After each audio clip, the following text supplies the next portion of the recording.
Secretos del Tepeyac, la verdad de Juan Diego y la Virgen de Guadalupe. Una producción de Juan Diego Network. Desde sus comienzos, el cristianismo ha sido una religión llena de historias grandiosas que se cuentan generación tras generación. Muchas de ellas son episodios sencillos y asombrosos al mismo tiempo. Otras, por el contrario, están llenas de hechos maravillosos e inimaginables. Una misma historia puede ser la narración más inspiradora para una persona, mientras que para otra raya en una completa fantasía. Claro que dentro del mundo de las historias cristianas encontramos algunos personajes que suelen atraer más miradas que otros. Tales son los casos como los de Santo Tomás de Aquino, el Padre Pío o el Santo Cura de Ars, quienes, según lo que se cuenta, tuvieron una vida llena de sucesos sobrenaturales inexplicables. Algunos de estos casos providencialmente se pueden rastrear por la evidencia histórica. Sin embargo, muchos otros están sujetos a la disposición que cada uno tenga de creer en ellos al escucharlos. Entre todos los personajes de la historia del cristianismo que se han visto envueltos entre lo que es verdad y lo que son leyendas y mitos, claro, dejando de lado a Jesús, nadie supera a su madre, la Virgen María, y más aún si hablamos de su advocación guadalupana. Para nuestro bien, contamos con mucha información histórica relacionada a ella. Sin embargo, eso no significa que estemos exentos de escuchar un desfile interminable de ideas muy alejadas de la realidad que intentan explicar qué sucedió en el Cerro del Tepeyac. Una de las cosas que también hablan en contra de la Virgen de Guadalupe y lo han publicado, supuestamente la Virgen de Guadalupe, alguien, porque no te dice quién, supuestamente, tomó la antigua deidad que se veneraba en el Tepeyac, la Cuatlicuetonanzi, y alguien tomando la popularidad de la Cuatlicuetonanzi, simplemente la disfrazó como María de Guadalupe para atraer a los indígenas a la verdad de la iglesia. Monseñor Chávez se toma el tiempo suficiente para desmentir esta teoría, porque considera que ésta intenta reducir todo el suceso guadalupano a una mera estrategia pastoral de parte de algún misionero. En otras palabras, ¿por qué se aparece la Virgen de Guadalupe? ¿Por qué? Es muy importante. ¿Por qué? No son solamente florecitas, pajaritos, bonito, romántico. No, es mucho, pero mucho más profundo. Tristemente, este tipo de ideas no solo surgieron hace siglos mientras el tema de las apariciones era relativamente reciente, sino que son cosas que incluso te diré que actualmente se manejaban y sobre todo en el tiempo de la canonización de San Juan Diego, que se esgrimían este tipo de argumentos en contra de la Virgen de Guadalupe. Y son ideas que no solamente aparecen entre gente alejada de la fe o de la iglesia, sino que también surgen en el corazón mismo del suceso guadalupano. Yo voy a decirlo tal cual. La vergüenza de que incluso se ha publicado en la misma Basílica de Guadalupe este tremendo error. Es un error, por no decir uno horror, ¿verdad? Intentemos aclarar un poco más en qué consiste esta particular idea que ha sido defendida por muchas personas, incluyendo a varios sacerdotes, para intentar explicar que lo sucedido no habían sido apariciones sobrenaturales. Escuchaba aquello de que no, que más bien fue que los primeros misioneros, viendo que donde es la historia, donde se apareció la Virgen de Guadalupe en el Tepeyac, habían unas deidades, la Cuatlicuetonanzi, la madre de todos los dioses, y que alguien, no decían quién, algún misionero seguramente, él disfraza esta idolatría de la Cuatlicuetonanzi, haciéndola pasar como María de Guadalupe para que todos los indígenas pudieran convertirse a la verdad de la Iglesia Católica usando el engaño de un disfraz. Dicha teoría choca directamente con otra que ya habíamos analizado en episodios anteriores. Si la disfrazaron en el Tepeyac, en México, entonces, ¿cómo es que la trajeron de Extremadura?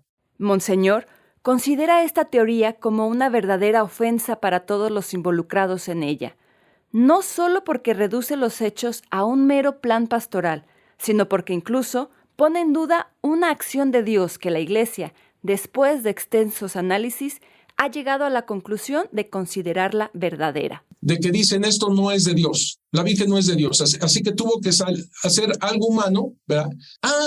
Se veneraba una idolatría en el Tepeyá, la Coatlicue Tonantzin. Sí, esa fue la que disfrazaron. O sea, verdaderamente, esa es una calumnia en contra de los misioneros, es una calumnia en contra de la Iglesia Católica, es una calumnia para los propios indígenas, por el amor de Dios. ¿De dónde sacan eso? No es verdad eso, absurdo. Te podrás estar preguntando por qué Monseñor considera que esta idea es una ofensa para la Iglesia, los españoles, los misioneros y los indígenas. Aquí nos explica lo inverosímil de esta teoría, cosa que respalda su sentir hacia ella. Ningún misionero en el siglo XVI hubiera siquiera pensado en disfrazar al demonio, la idolatría de la Coatlicue Tonantzin, disfrazándola de María. Eso es totalmente falso. Eso es anacrónico, porque no saben que en el siglo XVI estaba la Santa Inquisición, que no les temblaba la mano para quemar a cualquier hereje o cualquiera que se hubiera atrevido a hacer algo semejante. Para entender mejor lo que Monseñor explica aquí, es necesario que tratemos de comprender la realidad y la forma de pensar entre los misioneros de aquella época. Que los misioneros, desde que son enviados para México, se habla así, tengo los documentos, por supuesto, vienen los franciscanos y son enviados para hacer una batalla cósmica en contra del demonio, de la idolatría. Entonces, es verdaderamente absurdo pensar que un misionero que está arriesgando su vida para venir a América, para evangelizar y precisamente para liberar de las garras del demonio el alma de los indígenas, pudieran siquiera imaginar o pensar o crear una especie de disfraz en una idolatría y hacerla pasar como María.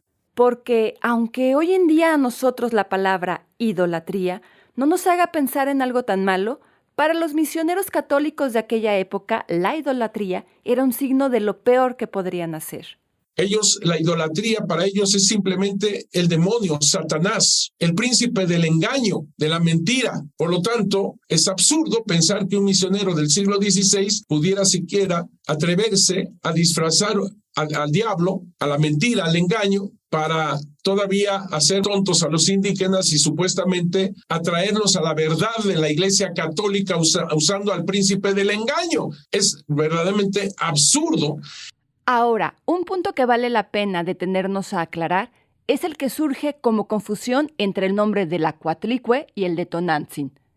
El primero suele ser más comprendido porque se relaciona con la deidad prehispánica, mientras que el segundo es el que normalmente genera confusión, ya que se le relaciona tanto con la diosa mexica como con la Virgen de Guadalupe. Aquí, Monseñor Chávez nos ayuda a comprender mejor este asunto. Había efectivamente un ídolo, la Coatlicue Tonantzin. Tonantzin esa palabra náhuatl es nuestra madrecita. Tonantzin no está mal, no forma parte de la idolatría, digamos. Coatlicue sí, Coatlicue es la madre de los dioses, etc. Tonantzin no. Por eso a la Virgen María de Guadalupe se le puede llamar Tonantzin Guadalupe, como en el libro lo usa Miguel León Portilla, Tonantzin Guadalupe, no hay problema. El problema es Coatlicue Tonantzin, nuestra madrecita Coatlicue. Ese es el problema. Como dato curioso relacionado a este punto de la Coatlicue Tonantzin, Monseñor nos comparte que había un templo dedicado a esta deidad, templo que en algún tiempo se creyó que fue sustituido por la capilla original construida en honor a la Virgen de Guadalupe. En este caso, los datos históricos nos demuestran otra cosa.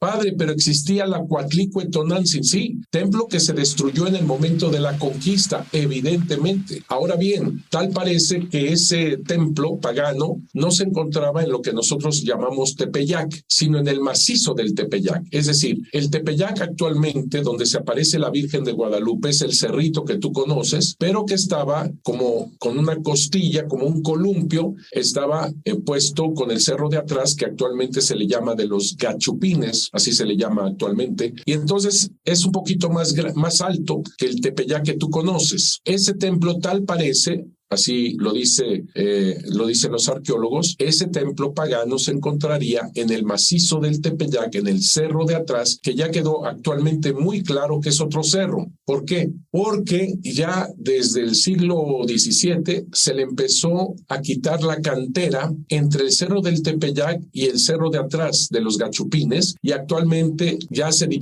claramente se dividieron los dos cerros, el de Tepeyac y el de los Gachupines. Pero en aquel entonces formaban parte de un solo macizo y supuestamente se encontraba ese templo destruido, como te digo, en el tiempo de la conquista, en la parte de atrás del actual Tepeyac, es decir, en el cerro de los Gachupines. Bien. Cuando las apariciones guadalupanas sucedieron, ya habían pasado varios siglos desde que el cristianismo se había consolidado como la religión dominante de Occidente. A lo largo de todos esos años, fue constante el encuentro entre la fe cristiana y las creencias de los pueblos a los que se llegaba a hacer misión, a conquistar o a ambas cosas. En medio de esos encuentros, debido a su celo evangelizador, los misioneros católicos contemplaban el culto a otras deidades como idolatría, lo cual el cristianismo ha penado gravemente desde sus inicios. Cabe aclarar que si bien el principio de no idolatría sigue vigente hasta hoy, las formas en las que se lidia con ello han cambiado según los tiempos en los que se va viviendo. Por eso, para nosotros, algunas de las acusaciones o prácticas que se llevaron a cabo en aquella época nos podrán parecer fuera de lugar, pero debemos comprender que un buen análisis histórico debe hacerse desde la cosmovisión de la época que se analiza. En el caso del encuentro entre el pueblo indígena y el pueblo español, hay un sospechicismo, como dicen algunos, de que hubiera idolatría por todos lados. Ese sospechosismo de idolatría generalizado, como lo nombra Monseñor, sería uno de los impedimentos para pensar que los misioneros llevarían a cabo el disfrazar a la Coatlicue como la Virgen de Guadalupe en un intento de inculturación. Todo esto es para que vean cómo es desarraigar. ¿Cuál inculturación? Y mucho menos no se les podía ocurrir en ese entonces a ningún fraile lo que hace la Virgen de Guadalupe. Monseñor nos comparte con tristeza que estas ideas que intentan reducir las apariciones a una mera estrategia pastoral no vienen solamente de parte de gente ajena a la fe católica. Esto que te estoy diciendo, yo lo oí, es más, lo escribió. No te estoy diciendo un laico, no sé, un maestro de la UNAM, sino hasta un padre. Y es una, no sé cómo decirlo, pero es verdaderamente fuera de serie, fuera de todo. Definirlo como algo fuera de serie tiene su porqué. ¿Por qué? No entiende que en el siglo XVI, XV, XVI, XVII tenemos la Santa Inquisición. No ha comprendido que para ese entonces eso era sinónimo de medidas bastante fuertes. Que en España en ese momento han corrido a los judíos, a los árabes, que no se convierten al catolicismo. Por eso, Monseñor insiste con quienes se aferran a opinar que esto pudo ser idea de algún misionero innovador.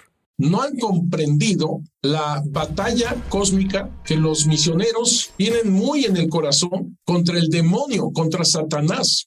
Algo en lo que enfatiza mucho Monseñor es en que las fuentes escritas de aquella época dan muchísimos indicios de la mentalidad que predominaba entre los españoles, fuentes anteriores y posteriores a las apariciones marianas. Aquí hace referencia a los documentos conocidos como los coloquios franciscanos. Esos coloquios son la tradición, es de tradición oral de los indígenas que se lo dan a Fray Bernardino de Sahagún, quien los escribe, y el original llegó a parar allá en el Vaticano, en el Archivo Secreto Vaticano, y que yo tuve el gusto de tenerlos en mano, pero te digo, ya eran conocidos, ya se publicaron incluso. Monseñor toma como referencia estos coloquios para retomar el tema del sacerdote al que escuchó considerar la teoría que estamos analizando. Si hubiera leído este padrecito los coloquios, se hubiera dado cuenta cómo los franciscanos hablan de la idolatría, donde les dicen, vomiten, expulsen, destruyan, corran, expulsen a esos satanases de la idolatría, porque precisamente para eso venían los misioneros arriesgando su vida. Inmersos en esa forma de entender las cosas, los franciscanos tenían claro quiénes eran los grandes responsables de que el pueblo indígena hubiera caído en lo que ellos consideraban prácticas idolátricas.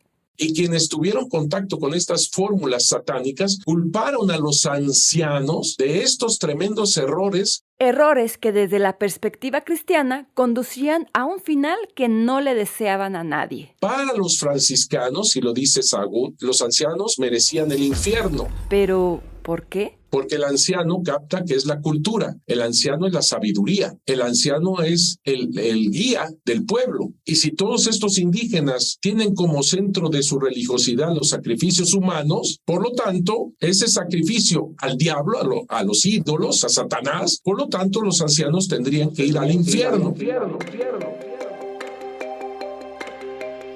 Entendemos que desde nuestra realidad es difícil comprender las acciones que llevaban a cabo los misioneros. Durante siglos, mucha gente dentro de la iglesia ha tenido las mejores intenciones, aunque a veces ha hecho las cosas de las peores maneras que podamos pensar. Pero vale la pena intentar comprender que, en casos como en los de su llegada a Nueva España, lo que hacían los misioneros no era por ambición de poder, caso contrario con muchos otros españoles, sino por una preocupación honesta por la salvación de las almas de los indígenas. Esa preocupación llegaba a límites que incluso hacían que la misma labor de los misioneros fuera cuestionada por las autoridades religiosas que se encontraban en España. La obra de Fray Bernardino de Sahagún, precisamente que habla de la cultura mexica, de la cultura indígena, y que habla de los dioses de los indígenas, pues fue tomada por la Santa Inquisición, gracias a Sahagún, que la volvió a hacer de memoria, porque toda se le confiscó, porque hablaba de los nombres de los dioses, de los ídolos, y que esto podría ser que los indígenas, leyendo nuevamente su cultura a través de eso, pudieran regresar a la idolatría. Sobre este tema de los indígenas leyendo los escritos de Sahagún, Monseñor nos comparte un dato curioso. Eso de leer está muy complicado porque los indígenas no tienen lectura, no tienen caracteres latinos, tienen glifos en los códices, pero no leen caracteres latinos. Eso fue posteriormente, obviamente. Ahora sí, retomamos el tema de los escritos confiscados. Entonces, hasta ese grado de quitarle la obra a Fray Bernardino de Sahagún, que gracias a Dios se conservó, porque si no, no sabríamos en gran parte de nuestra cultura sus raíces, ¿verdad? Fray Bernardino, como ya lo decíamos, escribió toda esta obra partiendo de su preocupación por las almas de los indígenas, pues él veía la religiosidad del pueblo como una enfermedad que debía ser curada. Así lo dicen las primeras páginas de la introducción. El médico no puede dar el remedio justo si no sabe dónde está la enfermedad. Entonces, quería ver toda esta religiosidad como una enfermedad para dar el remedio justo y arrancarla de raíz. Eso era lo que quería Bernardino de Sahagún. Otra fuente que respalda lo que Monseñor nos dice es el famoso libro La Conquista Espiritual de México, del autor Robert Rickard. En este libro, él dice: el método de los misioneros mexicanos entra en los lineamientos del sistema de tabla rasa por la terquedad de algunos frailes de destruir no solamente la idolatría en sí misma, sino gran parte de cuanto podía ser motivo de recordarla. Lo cual implicaba cosas como destruir los templos, acabar con todas las fiestas del paganismo, aniquilar los ídolos, formar con el fin preciso de rebuscar ídolos y tener ojo vigilante a todo cuanto en secreto podía ser a los indios motivo de revivir el antiguo paganismo. ¿Tú crees que alguno iba a inventar la Virgen de Guadalupe disfrazándola de Guadalupe pues a una Coatlicue-Tonantzin? Por favor. Otro autor que Monseñor cita es a Fray Diego Durán, un historiador dominico que vivió entre 1537 y 1588. Su obra más notable es el Códice Durán. De él, Monseñor nos dice lo siguiente: Fray Diego Durán, quien tenía una verdadera obsesión en cualquier cosa que pudiera ser satánica e idolátrica, expresó sus graves sospechas al hacer referencia a toda ceremonia indígena como la superstición que nunca acaba de desechar perfectamente, de desarraigarse. A Fray Diego le preocupa que se genere una confusión, entre la evangelización y la idolatría en medio de los indígenas que comenzaban a acercarse al cristianismo. Fray Diego Durán trata de advertir a los ministros que estén atentos para que no se filtre idolatría. Diego Durán, ahí te va. Informaré de lo más esencial y más necesario al aviso de los ministros, lo cual es nuestro principal intento advertirles. La mezcla que puede haber acaso de nuestras fiestas con las suyas, que fingiendo esto celebrar las fiestas de nuestro Dios y de los santos, entremetan y mezclen y celebren las de sus ídolos, cayendo el mismo día. En las ceremonias mezclarán su antiguo rito, lo cual no sería maravilla se hiciese agora. Él, como muchos otros, veían que algunos de los indígenas conversos mantenían algunas formas de culto que caían en la idolatría. Pero no es algo que provoque ni mucho menos la iglesia, o que quiera la iglesia, o que por eso se inventó la Virgen de Guadalupe por ello. Absurdo. Por último, tenemos a Fray Juan de Zumárraga. Y tenemos otro tipo de datos. Por ejemplo, Fray Juan de Zumárraga, el primer obispo de México, mandó quemar muchos códices. Obviamente, ya viéndolo desde esta época, se le llama a Fray Juan de Zumárraga alguien que destruyó la cultura indígena y eso se le recrimina. Pero en ese momento del siglo XVI, Fray Juan de Zumárraga lo que estaba haciendo era quemar al demonio, destruir lo más que se pueda lo que fuera del diablo. Jamás se hubiera imaginado algún misionero que hubiera usado esa tontería, ¿verdad?, para hacer supuestamente pasar la verdad de Dios a través de la mentira del diablo. De él tenemos varios escritos en los que habla de toda esta cultura de la superstición entre el pueblo indígena y de cómo intentaba combatirla de alguna manera. Todos estos son procesos de Fray Juan de Zumárraga que se encuentran en el Archivo General de la Nación. Todos estos ya no los leo, pero son por hechicería, idolatría, etcétera, etcétera, que tuvieron juicio por parte de Fray Juan de Zumárraga. Aquí está, por ejemplo, el cacique de Texcoco, don Carlos Cacique de Texcoco, idolatría, 1539, que precisamente por Fray Juan de Zumárraga fue llevado a la quema a este señor. ¿Tú crees que se iba a permitir algo semejante con la Virgen de Guadalupe, que fuera de una idolatría? Por ahora paremos con el tema, pero no hemos terminado con él. Esta teoría sobre la Virgen de Guadalupe recibe tanto análisis y tanta atención de parte de Monseñor porque no solo es la búsqueda de un origen distinto para las apariciones, sino que lleva consigo muchas implicaciones profundas, como ya lo escuchamos en el caso de la idolatría. Así es que en el próximo episodio continuaremos analizándola para abordar el contexto en torno a estas acusaciones y un concepto que aparece repetidamente en torno a ella, el sincretismo. Así es que ya sabes, ese episodio saldrá la próxima semana. Ojalá puedas acompañarnos escuchándolo en tu plataforma favorita. No olvides compartir este episodio en tus redes sociales y con las personas que pienses que lo pueden disfrutar. Yo soy Angie Romo y esto es Secretos del Tepeyac, la verdad de Juan Diego y la Virgen de Guadalupe. Secretos del Tepeyac, la verdad de Juan Diego y la Virgen de Guadalupe es una producción de Juan Diego Network en colaboración con el Instituto Superior de Estudios Guadalupanos, con la participación de Monseñor Eduardo Chávez, doctor en Historia de la Iglesia y postulador de la causa para la canonización de San Juan Diego, con la narración de Angie Romo.